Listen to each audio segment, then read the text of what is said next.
Hi, I'm Nicole Glenn, co-founder of the LLC podcast, and it's an honor to introduce listeners to inspiring women who are making a real difference in logistics and supply chain. With the LL pods, wow, guys, with the LLC podcast, you'll hear inspirational stories, both personal and professional challenges our guest overcame, how their backgrounds helped to shape them into who they are today, and how they've empowered others to give back to their communities and often the world. Joining me today is Stephanie Benedetto, founder and CEO of Queen of Raw, a marketplace to quickly and easily buy unused fabrics online. Because today, more than $120 billion worth of excess fabric sits in warehouses around the world. So let's hear all about this directly from Stephanie. So Stephanie, welcome. Thank you for Thank, joining us today. I'm so excited to have you here. thank you, Nicole. Thrilled to be here and be a part of it and connecting with all of you. Awesome. So from our intro call and reading all about you on all of the different platforms, which we're going to share a link to all these wonderful articles and videos about Stephanie. But Stephanie, if you can just give us a little bit more background of yourself so we could share with the listeners, the values that were instilled into you when you were a kid and your early influencers and mentors. So if you want to hop Absolutely. right in, that would be awesome. You bet. And any great founder story actually starts before you were born, right? And for Yep. me, it was 100 years before I was born. In 1896, my great grandfather came over on a ship from Austria. He landed at Ellis Island and is settled into the Lower East Side of New York, which was the original Jewish immigrant kind of garment district. And he had to make a living. He was chasing the American dream and he came with nothing. So, what did he do? He actually found materials and supplies nearby, old fabrics and furs and things immigrants had brought over on the ships with them, but they weren't using anymore. And he would repurpose them by hand into the most beautiful fashion garments. And he sold them to local customers. And it was an incredibly profitable, successful business. Mhm. Many of these coats I still wear 100 plus years later. And of course, he didn't talk about it as sustainability or circular logistics or anything. But at the end of the day, that's very much what it was. It made sense for people, for planet, and for profit. And so I grew up hearing these stories of the old school ways of doing business.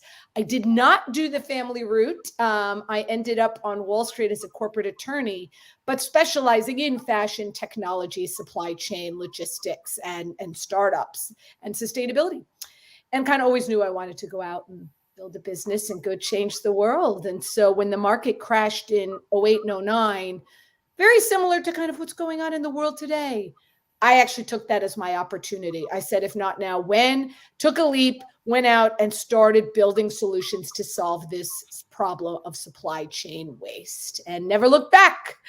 So it's been an exciting, wild ride ever since. But if that can be any inspiration and hope to people today, it's that you can harness this as an opportunity to go solve these world challenges and business challenges. Oh, for sure. So one of the things that we talked about on our pre-call that just fascinated me, and I wish I had had it. Tell us about your younger years because you're such a great speaker. You're so comfortable. I mean, this is a thing for people. A lot of us are not, equipped to just hop on a camera or go in front of an audience, and you do that often.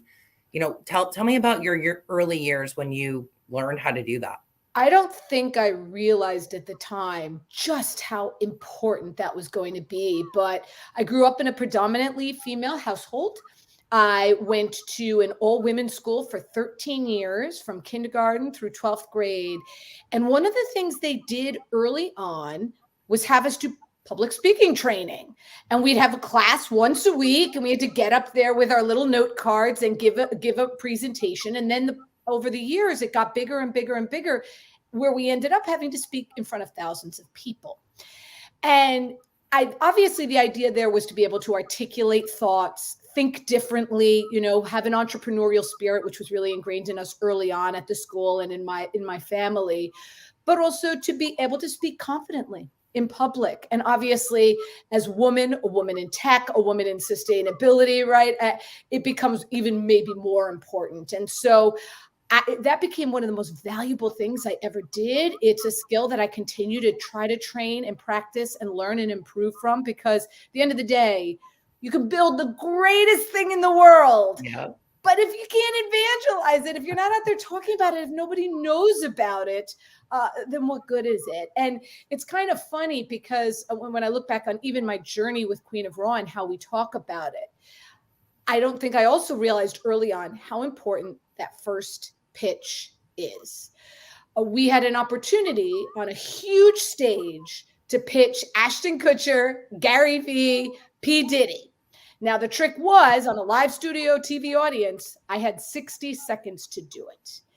And that is, I think, a real showcase where that training came up, because, you normally have your 20-minute pitch. You've got your even 5-minute pitch, but a 60-second pitch to explain what you're doing, who you are, why, it's a lot. Did you practice to hell? I practiced so much to the point where I was pushing my 3-year-old son in the streets one day in New York, and I leaned into the carriage because he was saying something. And I'm hearing over the loud New York City streets, "Are you naked right now?" "No, because you're using fabric. It's everywhere and it's polluting your water." He was doing my 60-second pitch. So on the one hand, I'd probably practiced too many times pushing the stroller as a working mom. But on the other hand, I said, okay, if he can get it, anyone can get it, and we can and will change the world. So it's kind of been a huge skill that, I hope everyone takes advantage of if given the opportunity. Do those competitions, practice your pitch. It's still a pitch I use to this day. I know this is kind of off script, but who did you learn from with developing a pitch? Like, where did you go to find resources on that? So there's a lot out there on pitching. And of course, there are different types of pitches, right? There's your pitch to investors and that famous Guy Kawasaki 10 slide deck. There's your, as I said, your 20-minute pitch, your 5-minute pitch. To get down to a 60-second pitch, we did a couple things. We obviously looked at the pitching we've been doing and trying to learn from kind of online tools and resources. But we also had gone through the Techstars Accelerator, and doing those kinds of accelerators and programs are great because you get access to incredible mentors. And some of our mentors had been pitch competition winners in startup space and knew how to hone in on your pitch. And some of them were actually incredible writers and had come from like formal writing and training and public speaking training. And we learned from them and we practiced. And obviously it's practice make perfect. I mean, it is something, probably one of the hardest things I've ever done was get that 60-second pitch crafted to where it really spoke to who we are, who I am, why we do it. Powerful. That has to be so powerful. It has to. But the best thing I could say, practice it off your children, right? Make sure they get it. Practice it in front of, taping yourself on Zoom. Practice with any other people and get feedback from investors, from customers, from your friends. And you just keep honing it in and getting better and better. But, good to think outside the box. And it's always fun to have a nice, sexy beginning catchphrase like, "Are you naked right now?" to get some attention. Yeah, it will. It will definitely grab people. They'll go, wait, what did I just hear? Yeah. So another thing you had talked about was your inspiration, your famous person that was inspirational to you. So I would love to talk about that too, because I think listeners would go, hey, I'm going to research that and find out how this person put fire into you. Yeah. I mean, obviously, I if you can't tell my personality, if the accent doesn't give it away, I am in New York City, born and raised in the suburbs, girl. And in my family, it was a lot of strong women who inspired me every day, including my grandmother, my mother, my sister. But we were asked in our school in 7th grade in our current events class to write a paper. And we spent months working on it, researching a woman of importance who spoke to something powerful of what they did and that we look up to, because they wanted women, rightfully so, to have a good person of influence, right, to look up to and someone to think about it as an orienting light.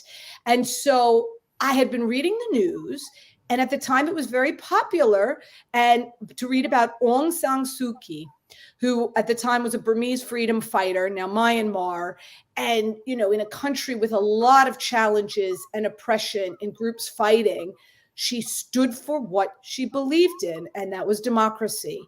And it was so extreme and such a challenge for her. It led to where she spent the majority of her life under house arrest. but she never wavered from what she believed. And in the end, it ended up making major strides and waves in Myanmar's political environment.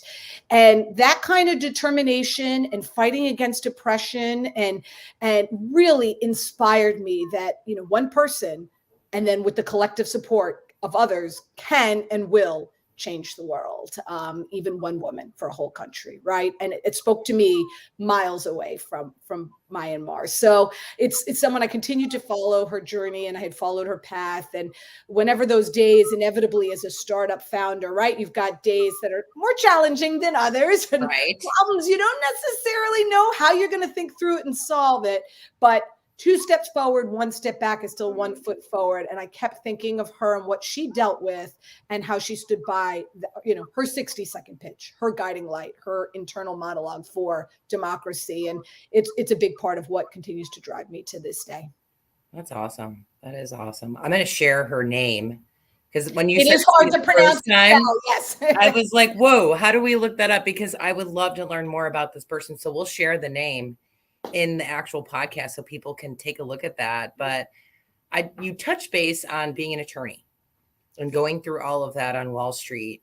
And you had said that when we hit the recession, you decided to make this change. So how did you shift from attorney into the Queen of Raw? Like what happened in between? Yeah. And, you know, I do have to say, having a legal background has been incredibly helpful. It helped in my public speaking, in my negotiating, in drafting contracts, and how I think about things, right? And the logic behind it. Definitely helped in the early stages of the startup, although we have full outside legal counsel now. I saved a lot in legal bills in the beginning, doing my own, as any bootstrap startup will. But I kind of always knew I wanted to go build this business and change the world. And when the market crashed in 08 and 09, talk about seeing the height of kind of waste, greed, excess, right? Recession, depression for a lot of people around me. And I just said, if not now, when? And at the time, you know, like you said, I knew I wanted to be an entrepreneur, but where do you start? What do you do? And I had a good friend from college who had invented a new leather alternative. But she's creative, but she didn't have any business and legal background, didn't know how to bring this to market. And so we partnered together in it and we started building the business. And it kind of started taking off when sustainability was just starting to get talked about years ago. And as we were building that business, like any good business, you learn and grow. I would go to all these big companies and I would see all this perfectly good stuff just sitting there in warehouses collecting dust, or that they were going to burn or send to landfill. And I said, it's great that you're buying this new sustainable leather alternative from me, but you got all this perfectly good stuff. This is just a supply demand mismatch. And how can we use technology to provide the bridge? And this is a supply chain logistics business issue. And that became the impetus for the bigger problem that I just had to solve, which was Queen of Raw. So for anyone who's out there thinking about a solution or problem and how to solve it, your path may not always be exactly direct, but you're learning from these experiences, right? And it obviously does get you to where you need to be. So through that, obviously led to what I'm currently building today. And that was one of the things we talked about. I thought it was awesome. You had not had any experience in tech. No. And you jumped right in there. And can you just explain the process of what that was like from going from what you knew to what you know today on the tech side of things? Yeah, right. I mean, we are at our core a technology company. We build supply chain software and marketplaces and complex logistics. And you know, if you asked me at that time how to build a website or how to code, like I would have no idea. So I knew technology was going to be critical to our solution. This was a complex global supply chain problem. It needed technology. But you're right. Where do you go? What do you do on day one? How do you not get stuck in the mud? So I was in New York City and I went to General Assembly, which is a great technology hub for anyone who doesn't know. And at the time, I don't know if they still do, but at the time they had a big in-person job board and you could post, technologists could post jobs of what they were looking for. And I saw this one job ad and I still have the ad, and something about the personality, the voice behind it, the experience just resonated with me. And I contacted that individual, Phil Durasmo, and asked him to meet me at a Starbucks in New York. And I started telling him about this issue, and he started mapping out on a napkin at what the solution would look like. And we've been working together ever since. So, you find the partners who complement what you do and can support you. I'm proud to say I now know a lot more about blockchain, machine learning technology than I did then. But finding that kind of a partnership and someone who could support what you need to do, it was critical for us early on. It made a big difference, and really proud to have him as our CTO and co-founder today. No, that is awesome. And that's what we talked about too, was like taking a risk on a partner, investing your time and jumping all into it. That's amazing that you do. And you definitely, especially in a startup, right? You have to go head first and give it 100,000% and more. And there'll be a lot of no's and there'll be a lot of challenges early on, but you will find the early adopters, the early co-founders and partners, the early companies who understand your vision and your mission. And you just lean into those and get to the next yes and the next, right? Unfortunately, a lot of our no's then through the pandemic and the opportunities that afforded have now turned into yeses, but overnight success years in the making. And you're right, though, when we kind of joined with my co-founder, we wanted to go in on this together, but we wanted to be smart, right? I was a lawyer. He had been a businessman. We both come from Wall Street, had, real world experience. He had been at Citibank, Smith Barney. So we did take our time in getting to know each other, in working on certain projects together for a certain time period. And of course, when we kind of came together officially, having a stronger contract in place between us, and obviously vesting shares over time where both of us continued to grow and have skin in the game as we hit certain milestones. So those are just some, a few little points that are very helpful early on as you build a relationship, get to know someone, because it is, if you're in it for the long haul, you're in it for a long time, and you want to be able to do that with your founders. For sure. And I have a feeling that you utilized your gut in that feeling too. It isn't just what people can do on paper. It's how you can craft that relationship and be honest and really put that passion out there and see if they match that. So it's not easy to do. So it's like kudos to you guys for working through that and making that work for the two of you. Yeah. I mean, that's actually a job in itself to start. Yes. And then it goes on to what you've built today. So I know we've kind of talked very topically about what you've done with your company, but can you give us a little bit more in depth of what it is that the company does and how do they find people to sell these products to? Like what exactly is that for everybody? Yeah, for Queen of Raw, it has definitely been a journey. We saw, as you had mentioned, this supply chain waste problem, all that unused inventory. And through the pandemic, that 120 billion is now 288 billion and growing in unused raw materials and finished goods. So this is obviously a huge pain point for companies, but how do you think about a solution for something so big? It's not like we came up with full enterprise software on day one. We started with the quickest and easiest piece, what we thought of the solution would be. And that was a marketplace, right? Like a ThreadUp, a RealReal, a Poshmark, a Depop, but for unused fabric. Give businesses and individuals a platform to quickly and easily post their unused stuff and buy and sell with each other. And so we very quickly got a website up and just started having a point of view, talking about what we were doing and learning from our customers. And funny enough, the demand was through the roof. The challenge for us was the supply. And not because it's not out there. We've all seen, if you go look in our closets, right? Or in companies' warehouses, this stuff is there. But how do you get it quickly and easily from the warehouse to the web and into buyers' hands? Mm-hmm. That was the supply chain logistics challenge. And that is what we spent our time and resources building, right? So, marketplaces, there are a lot of powerful marketplaces. And when they take off and the network effects happen, they're incredible beasts.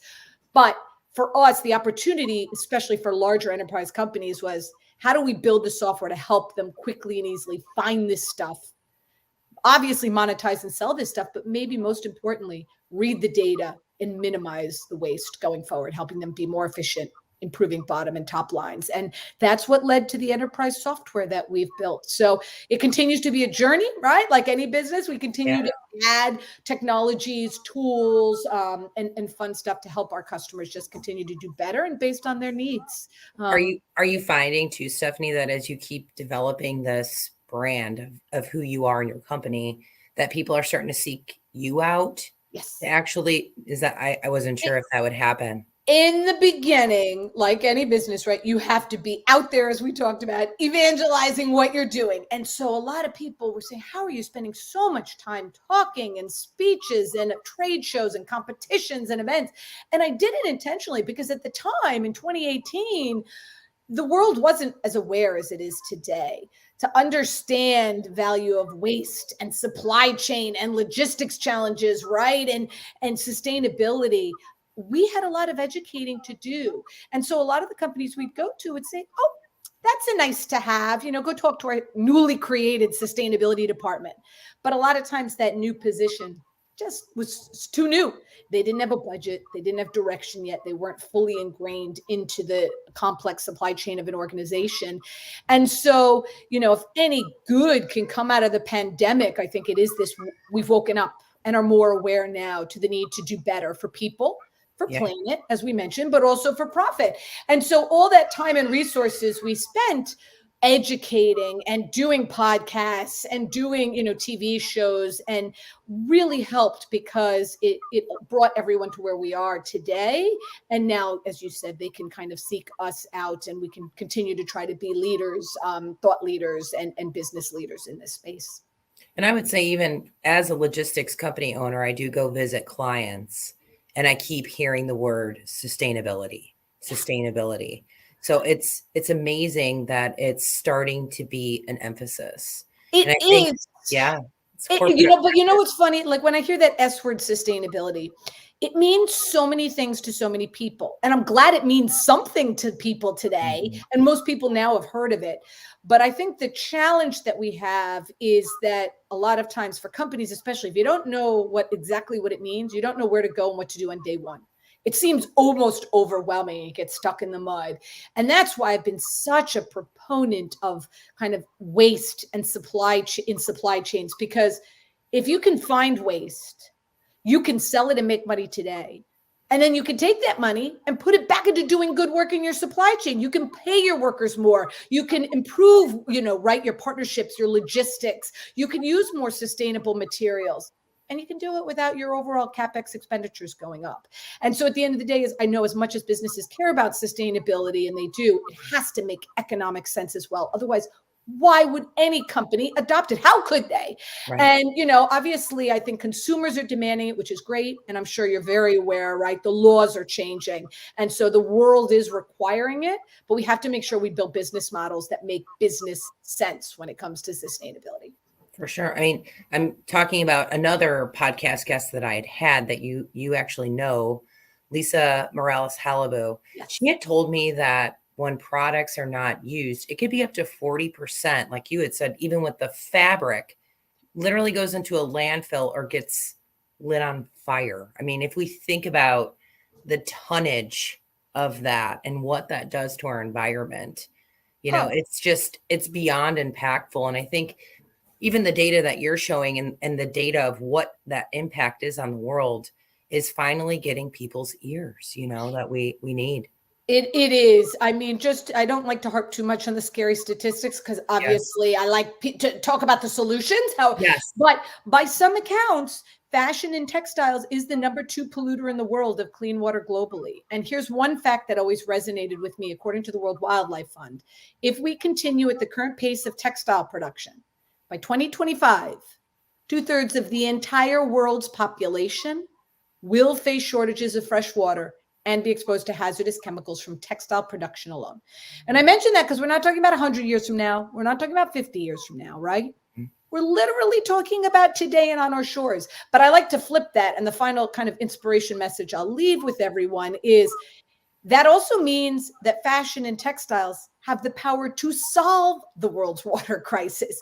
if we rethink models and how we do things. And to me, that's incredibly powerful. It's a big part of what Lisa's doing, right, with on-demand manufacturing. And I think as we look at supply chains of the future through the pandemic, I definitely think we're going into a world where supply chains and logistics are going to become much more on demand, more local, more digital, and more sustainable, right? And we need resources, technologies, and tools to provide and support that.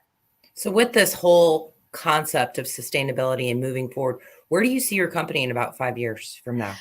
So, we started obviously in textiles because it's a huge opportunity nobody was paying attention to. And fashion is the biggest consumer of that. But if you think about it, it's not just your clothing, it's also the material on your chair, the inside of your car, the carpet under your feet right now. And so we're excited as now we are growing in other verticals in automotive, aviation, computer electronics, consumer goods, CPG, and packaging. But at the end of the day, too, it's not just textiles. Any raw material or finished good that is not being used. How do we find it? How do we monetize it? And how do we measure it and minimize it? And that's what our software does at the end of the day. So very excited to see the power that can happen when we come together, both for circular economy, but also across industries and around the world. And we're just getting started. My gosh. Every time I just think of you, I just think of the word disruptive. Like it's wonderful out there, putting yourself out there. And so thinking about that and where you're headed and where you've come, like, what's the best advice you've ever gotten in your career? Or what's the best advice that you got that you didn't take that you'd love to share with our listeners? Two pieces of advice, and some may resonate with people. It may be things you've also heard. The first, which my early school upbringing obviously put into me, was don't be afraid. So often as entrepreneurs, we want to hold what we're doing close to our chest. We want to perfect it. We're afraid other people are going to steal the idea. And you almost wait too long to show it to the world and to evangelize it. Start talking about what you're doing immediately and get it out there. Don't be afraid to put it out there because you have to learn from your customers, your community, from the competition, from the feedback, right? And the criticism in order to improve and evolve. The other thing that someone told me is don't be afraid to move into a crowded space. A lot of times we look for business opportunities where like nobody has ever touched this, right? Or it's totally different than anything else out there. The interesting thing about moving into what may be a more competitive space, and obviously the space that we're in has become more competitive through the pandemic as people have woken up to these issues, is that you can learn from those around you, learn from anyone who came before you, and be the last player in the market to really dominate. And so those are just two things that really kind of have kept close to me. And when I think about why I do what I do, I'm doing it for my children, right? I want them to have clean water to drink, clothes that aren't toxic to wear, and a planet to live on. And I'm not stopping till I do. That's amazing. I have one last question for you.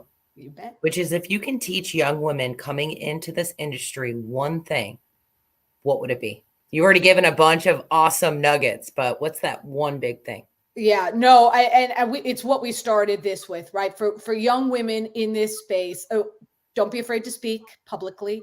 Get that public speaking training early on, and then kind of along that same topic and finding confidence in yourself.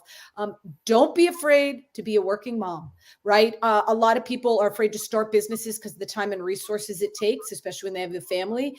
And of course, I understand not everybody is in a position to be able to do it for a variety of reasons, but don't just let the fact that you have children be a reason you don't do something. Because I actually launched Queen of Raw as I was having my first child, and it only made me stronger. Of course, yes, I had less time and resources available. I had a child, but in many ways, it made the time I had more valuable. I was more efficient in how I used my time. I was obviously up at fun cuckoo hours, which was great to work with international clients. And it gave me that inspiration of why I do what I do. And I'm a better mom and a happier mom because I do that. And I make him and my two sons as a part of the business, right? Let them feel a part of it, understand why I do what I do. And they come into a number of our videos and events as well. So we're all stronger together. Just do it. Amazing. Well, that is the end of our show. So Stephanie, thank you so much for your time on coming on here and just telling us about your journey. I think what I've taken from you is take a risk. It's okay. Jump in, feel that passion, light yourself in on fire with that momentum, and conquer or try to in any way that you can when you believe in something. So again, thank you so much for joining us today. I loved having you on here. Thank you. My pleasure. And let's go change the world. Agreed.